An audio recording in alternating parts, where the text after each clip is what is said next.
نن تاسو تصمیم ونیوئ چې کیبورد ټایپنګ په اساسي ډول سره زده کړئ. د دې لپاره چې تاسو کیبورد ټایپنګ اساسي زده کړئ، څو اساسات دي چې هغه ته باید توجه وکړئ. کومو دغه شانو ته توجه وکړل، ستاسو ټایپنګ به ډېر ژر منظم سي، پروفیشنل به سي او ډېر په سرعت به ټایپنګ کولای سي. اساسات یې څه شي دي؟ دواړه لاسونه وکاروئ. هیڅ وخت تر دننه پورې کوم په یو لاس ټایپنګ کاوه، هغه شی به تاسو پرېږدئ. اوس به په دواړو لاسو ټایپنګ کوئ. او بل بیا به در معلوم سي چې د هره ګوته خپل ځان ته تڼۍ لري. هره ګوته د څو تڼۍ مسؤلیت لري چې هغو تڼیانو ته ورځي. هره ګوته هرې تڼۍ ته نه ورځي. هره ګوته خپل ځان ته تڼۍ لري چې هغه ته ورځي. سرعت له دقته وروسته راځي. تاسو به په اول سر کې ډېره توجه کوئ چې دا ټایپنګ زده کړئ. دا چې مو زده سو بیا سرعت راځي. پر سرعت باندې په اول سر کې هیڅ تمرکز مه کوئ. په دې کې هیڅ فکر مه کوئ چې ستاسو سرعت ولې کم دی. ډېر ښه هغه دی چې سرعت مو کم وي. په اول سر کې توجه ورته وکړئ چې ستاسو ګوتې وکولای سي چې دغه شی زده کړي. دا اصلا ستاسو د ګوتو د زده کړې دپاره دی. تاسو په خپله د حرفونو هم په پوهېږئ هم یې وینئ. د ناستې وضعیت مو ډېر مهم دی چې مستقیم کښېنئ، یا جمله مو مستقیمه وي، کړوب کښېننئ. چون سړی کیبورډ ته ډېر وخت کښېني، ډېر کار باندې کوي، نو کیبورډ ته کړوب کښېنستل ستاسې دپاره نه دا چې اوس نقص درته کوي چې ملا مو راوځي، په آینده کې ډېر نقص درته کوي چې سن مو لوړ سي. سترګې هم باید د سکرین سره برابر وي. پر هغه سکرین پر اندازه باندې نه پر لوړي نه ډېرې کښته.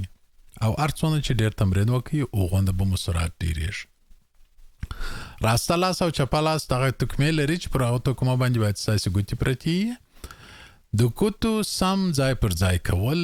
ډېر مهم دي د دې دپاره چې تاسې خسته نه سئ. که مو ګوتې سمې په هغه رقم چې باید پر دا کیبورډ باندې پرتې وي هغسې مو نه یې باندې ایښې، سترګې مو او ګوتې مو خسته کېږي او دا کار بیا سم مخته نه سي بیولی. اوس نو دا شان باندې چې وپوهېدلاست دا نو چیرې پراکټس کوئ، څنګه پراکټس کېږي. ګوګل ایجوکیشن یو پروګرام لري د اټ کلب په نامه. د atclub.com ته چې سړی ور داخل سي، ځان ته اکاونټ جوړوي. اکاونټ چې مو جوړ کړئ، د اکاونټ جوړول ډېر مهم دي. اکاونټ چې مو جوړ کړئ ستاسې پرمختګ به ټوله تعقیبېږي. دا معنا چې تاسې که د یوه اکاونټ څخه څو نفره کار واخلئ، دا ډېر غلط کار دی. په دې خاطر چې د هر نفر پرمختګ باید هغه په اکاونټ کې تعقیب سي، کنې هیڅ معنا نه لري چې ټوله د یوه اکاونټ څخه کار واخلئ. ځان ته اساني مه جوړوئ، ځان ته سرسرکي کارونه مه کوئ. کار اساسي وکړئ چې اساسي مخته ولاړ سي. مرحله واره لارښوونه لري. ټوله شیان په یوه واره نه در زده کوي. په اول سر کې ډېر ساده وي، ډېر اسانه کلمې او حرفونه در ښیي. کرار مخته ځي، بیا تاسې وینئ چې تاسې هم دغه سره مخته ځئ.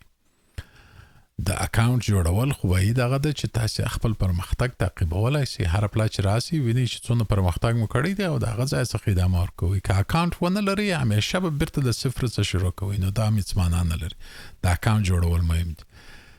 تر دې ټولو مهم دا دی چې یو وارې چې مو کار شروع کړئ، دغسې چې ما د سلاید په سر کې درته نشته کړي دي، هېڅ وخت کیبورډ ته مه ګورئ. دا تر ټولو ډېره مهمه خبره ده. هیڅ وخت کیبورډ ته مه ګورئ. کیبورډ ته مه ګورئ. که مو کیبورډ ته وکتل هیڅ وخت مو ټایپنګ نه زده کېږي.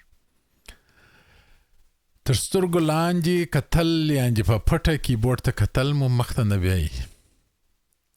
سرعت مو در کموي. کوشش وکړئ چې حتی په پټو سترګو باندې اول دا کیګانې پیدا کړئ. دا د عضلاتي حافظې د جوړېدو دپاره مهمه خبره ده. ستاسې په دغه حالت کې چې ټایپنګ کوئ، تاسې عضلاتي حافظه جوړوئ. دا معنا چې ستاسې ګوتې او ستاسې سترګې یو د بل سره کنکټېږي. ستاسې سترګې چې هر شی ویني، ستاسې ګوتې پر کیبورډ باندې په پوهېږي چې حرفونه یې پر کم ځای دي. ستاسې سترګې باید هېڅ وخت کیبورډ ته ونه ګوري. کیبورډ باید یوازې په ګوتو باندې پیدا کړلی سي. په اول سر کې به ډېر سلو یاست. دا بیخي نورمال او عادي خبره ده. کرار چې مخته ځئ سرعت به مو ډېرېږي. هر ورځ کوشش وکړئ چې 15 دقیقې حد اقل 15 دقیقې تمرین وکړئ کوم تر 15 دقیقې اضافه تمرین کولای شئ 20 دقیقې نیم ساعت یو ساعت تمرین کولای شئ دا ستاسو په ګټه ده مګر 15 دقیقې ضروری دي چې تاسو تمرین وکړئ هر ورځ یو میاشت وخت نیسي چې دا پر تاسو باندې ستاسو ګوتی د دغه تکمو ځایونه په خپل پیدا کړلای شي بل دې چې تاسو ورته وګورئ او نو بیا ستاسو څخه سم ټایپیست جوړیږي اوس په نو ولاړ شو د edclub.com ویب سایټ ته او تاسو به وګورئ چې څنګه یې ځان ته سره اپ کړئ دا د edclub.com ویب سایټ اوله صفحه ده پر سر باندې وینئ چې نوشته دی edclub.com edclub.com ته شور داخل سولاس edclub.com ته شور داخل سولاس جه صفحه ته براسی جه صفحه ته چې راسي تاسو به ساين اپ کوئ پر ساين اپ باندې چې مو کلیک وکړئ تاسو به انډیویډوال ایډیشن انتخابوئ انډیویډوال ایډیشن چې مو انتخاب کړئ که ګوګل اکاونټ یا ګوګل ایمیل لري اسانه لاره دغه ده چې ګوګل انتخاب کړئ او خپل ایمیل انتخاب کړئ او دغه ځای څخه داخل شئ کنه که هغه نه لري تاسو کولای شئ چې خپل نمبر واچوئ تخلص ته ضرورت نشته ایمیل جوړ کړئ ځان ته او پاسورډ جوړ کړئ پس لاغه چې مو دا جوړ کړئ نو ساين اپ وکړئ ساين اپ چې مو وکړئ نو تاسو به سیستم ته ور داخل شئ زه به خپل اکاونټ ور داخل شم او موږ تاسو به وګورئ چې دا څنګه معلوم هغه چې تاسو وینئ زه خپل اکاونټ ور داخل شم دا د ځبانم دلته ښکارا کوي دا زما اکاونټ دی زه په دغه ټایپینګ کلب کې یم ټایپینګ کلب می انتخاب کړی دی د هوم څخه مو ټایپینګ کلب انتخاب کړی دی تاسو هم ټایپینګ کلب وینئ ټایپینګ کلب چې مو انتخاب کړئ دلته درته وایي کم پروګرامونه د دې ځای څخه غواړي چې وویني د دې در مخه چې زه بل شی انتخاب کم اول ژبه انتخابوم فارسی ژبه پښتو ته ډېر ورنږدې ده په ټایپینګ کې فارسی چې مو انتخاب کړله دغه درې پروګرامونه په فارسی کې در ښکاره کوي اول مهم تر ټولو دغه دی چې تاسو به فارسی ټایپینګ شروع کړئ د فارسی د ټایپینګ د شروع لپاره به د اول پروګرام باندې کلیک وکړئ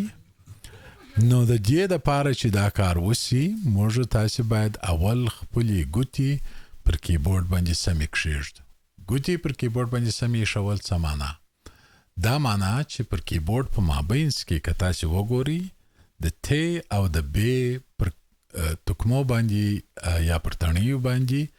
داسې کوچنۍ خانچهګه کې دي دا ستاسو د ګوتو دپاره د پیژندو دپاره دي چې ستاسو ګوتې دغه دوې خانې وپیژني همیشه چې د کیبورډ مخ ته کښېنستلاست دغه ستاسو دوې ګوتې باید اول پر د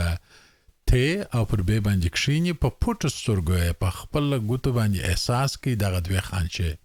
چې دغه د کیبورډ شروع ده چې ستاسو دوې ګوتې باید پر دغه خانچو باندې کښېني پر دې باندې چې مو ګوتې کښېښولې دغه دوی ډیره مهمه دي چې دا خانچې لري دا هر کیبورډ کې دغه دوی تکمه دغه خانچې لري د دې لپاره چې تاسو ګوتې پیدا کړلای شي نو دا ډیره مهمه ده چې تاسو دوی ګوتې به پر دغه دوه خانچو باندې شول کیږي ګوتې چې مو پر دې دوه خانچو باندې کښېښولې پر تی باندې راسته ګوته د راسته لاس اوله ګوته به پر تی باندې شول کیږي د چپه لاس اوله ګوته به پر ب باندې شول کیږي دغه هغه دوه خانې دي چې خانچې لري د هغه وروسته نو بیا چې شي کوي سړی د هغه وروسته مهمه دا ده چې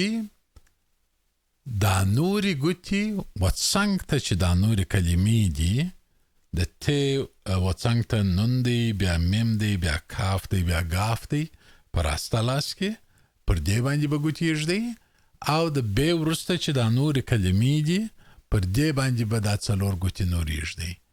دا څلور ګوتې په راسته لاس کې او څلور ګوتې په چپه لاس کې او دا دوه حرف به په مابینځ کې پاتې شي هغه به الف او لام وي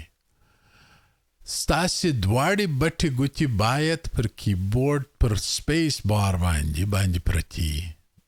دغه یې صحیح پوزیشن دی چې ستاسې ګوتې په شروع کې باید پر کیبورډ باندې دغه رقم پرتي اول به ت او ب پیدا کوئ په دا دوه ګوتو دا نورې ګوتې به د هغو څنګ ته پر دا تکمو باندې کښېني او دواړې بټې ګوتې به مو پر سپیس بار باندې ایښول سوي د دې ځای څخه نو بیا تاسې کرار مخ ته ځئ مخ ته تګ څه معنا دا معنا چې مثلا ګوتې به همیشه چې کیبورډ ته کښېنستلاست پر دغو حرفو باندې ایښول کېږي مګم د ټایپنګ په وخت کې که ضرورت پیدا شي مثلا د عین کلیکېدو ته ضرورت پیدا شي دغه ګوته چې پر تی باندې پرته ده عین د دې مسؤلیت دی چې ما په خپله در مخه درته وویله چې ګوتې تکمې یا تڼیانې د دې مسؤلیت کېږي چې هغه تکمه ته ورورسېږي دغه ګوته چې پر تی باندې پرته ده دا به عین ته ولاړه شي بیرته راشي پر تی باندې کښېني عین مو په کار و پر عین یې کلیک وکړي بیرته راځي پر تی باندې کښېني دا هسې وینئ دلته دا د عین ته ولاړه بیرته راله تی ته بیرته به شاته ولاړ سم عین ته ولاړه بیرته راله تی ته دا هره ګوته دغه رقم کېږي هغه حرفو باندې چې دوی همیشه یي هغه به د دوی کور او هر حرف چې پر سر باندې دی او هر حرف چې تر لاندې دی د هغه ګوتې مسؤلیت به وي چې هغه حرفو باندې کار وکړي دغه شی دی چې تاسې غواړئ چې ستاسې مغز د ګوتو په وسیله دا تکمې پر کیبورد باندې پیدا کړي او دا ستاسې د سترګو سره وصل سي او دا یوازې په پراکټیس باندې کېږي په بل هېڅ شي باندې نسي کېدلی تاسې باید پر دې باندې پراکټیس وکړئ او هېڅ وخت کیبورد ته ونه ګورئ اوس نو بیا هم دغه شی درته تکراروم یو قانون دغه دی چې هېڅ وخت او هېڅ وخت کیبورد ته مه ګورئ کوم کیبورد ته ونه کتله مخ ته تللی سي مګم کوم کیبورد ته وکتله مخ ته نسي تللی دغه د مابینځ کتار چې ستاسې ګوتې باندې کښېني چې تی په راسته لاس شروع ده او ب د چپه لاس شروع ده دغه ته د کور ردیف وایي یا هوم ردیف ورته وایي دغه پر دا باندې به ګوتې کښېني همیشه به دلته یي چې شروع مو کوله او بیا چې مو ټایپنګ کاوه بیا به دوی نورو خانو ته هر ګوته به خپل ځان ته ځای لري او هغې ته به ورځي دا بیا تاسې په ټایپنګ په مابینځ کې وینئ چې ستاسې ګوتې دا نورو خانو ته ورځي مګر بیرته همیشه راځي پر دغه کور پر خانو باندې کښېني او دغسې تاسې ادامه ورکوئ کرار مخ ته ځئ بیا وینئ چې دا سیسټم هم ستاسې سره مخ ته ځي اوس به نو راسو وګورو دوام حالت ته به ولاړ شو د دې ویډیو وروسته د ویډیو وروسته ستاسې پر کمپیوټرانو شاید یو شی پوښتنه درڅه وکړي چې کیبورد مو د دې سره لاین اپ کړي منځ به کلک اوکې وکړئ اوس به نو زه د خپلې ګوتې پر هغه حالت چې ما تاسو ته وویل پر هغه حالت باندې به کښېږدم هغسې چې وینئ پر بې باندې زما اوله ګوته په چپه لاس کې پرته ده زه باید دی ما ته وایي پر بې باندې کلک وکړه پر بې باندې چې مې کلک وکړي جستي وای اوس نو پر تی باندې کلک وکړه دا جستي په جستي مې بالا د اول پروګرام ختم سو اوس دوام ته ولاړی بیا وای پر بې باندې کلک وکړه بیا یې پر بې وکړه دغسې مخ ته ځم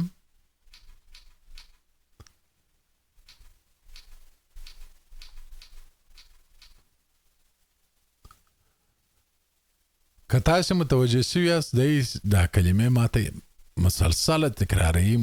تکراري تر هغو چې زما سرعت باندې ډېر سي تر هغو چې دا زما ګوتې په دغه شي باندې وپوهېږي